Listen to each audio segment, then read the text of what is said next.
ರಾಮ ಮತ್ತು ಲಕ್ಷ್ಮಣ ಸೀತೆ ಮಾತೆಯನ್ನು ಹುಡುಕುತ್ತಾ ಕಿಷ್ಕಿಂಧೆಗೆ ಬಂದಾಗ ಇದೇ ಸ್ಥಳದಲ್ಲಿ ಲಕ್ಷ್ಮಣನು ಸೂರ್ಯ ನಮಸ್ಕಾರನ ಮಾಡಿತ್ತು. ಮಂತ್ರಾಲಯಗಿಂತ ಒಂದ್ 2 ಪಟ್ಟು ಜಾಸ್ತಿನೇ ಪವರ್ಫುಲ್ ಅಂತೆ ಈ ಪ್ಲೇಸು. ಯಾಕಂತ ತಿಳ್ಕೊಬೇಕಾ? ವಿಡಿಯೋನ ಎಂಡ್ ತನಕ ನೋಡಿ ಅಂತ ಹೇಳ್ತಾ, ನಮಸ್ಕಾರ ಕರ್ನಾಟಕ ಮಂದಿಗೆ, ನಾನು ನಿಮ್ಮ ಡೆಕನ್ ಬಾಯ್. ಅಂಜನಾದ್ರಿ ಬೆಟ್ಟದಿಂದ ಕೇವಲ 4 ಕಿಲೋಮೀಟರ್ ದೂರ ಈ ಪರಮ ಪಾವನ ನವವೃಂದಾವನ. ಈ ಸ್ಥಳ ತುಂಗಭದ್ರೆಯ ಮಡಿಲಿನಲ್ಲಿ ಇರೋದ್ರಿಂದ ಇಲ್ಲಿಗೆ ಬೋಟ್ ಇಲ್ಲ ತೆಪ್ಪದಲ್ಲೇ ಹೋಗ್ಬೇಕು. ಆನೆಗುಂದಿಯ 64 ಪಿಲ್ಲರ್ಡ್ ಮಂಟಪದ ಹತ್ರ ಇರೋ ಬೋಟ್ ಸ್ಟ್ಯಾಂಡ್ ಇಂದ 60 rupees per person to and fro ticket ತಗೊಂಡು ಜರ್ನಿನ ಸ್ಟಾರ್ಟ್ ಮಾಡಬೇಕು. ಬರ್ರಲ್ಲ ಹೋಗೋಣ. ಶತಯೋಜನ ಶತಶತಯೋಜನ ಶರಧಿ ನಿಯೋಜನ ಶರ ಪರಿಲಂಘನಮೇ.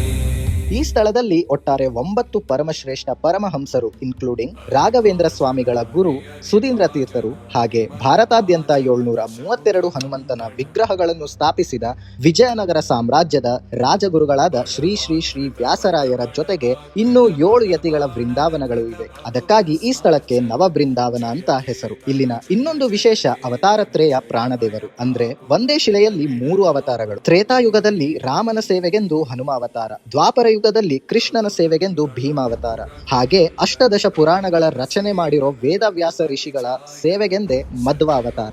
ಇದೇ ತರ ಗ್ರೇಟ್ ಕಾಂಟೆಂಟ್ಗೆ ಟೆಕನ್ ಬಾಯ್ನ ಈಗಲೇ ಫಾಲೋ ಮಾಡಿ ಮತ್ತು ಈ ರೀಲ್ನ ನಿಮ್ಗೆಲ್ಲ ಫ್ರೆಂಡ್ಸ್ ಅಂಡ್ ಫ್ಯಾಮಿಲಿ ಜೊತೆ ಶೇರ್ ಮಾಡೋದನ್ನ ಮರಿಬೇಡಿ.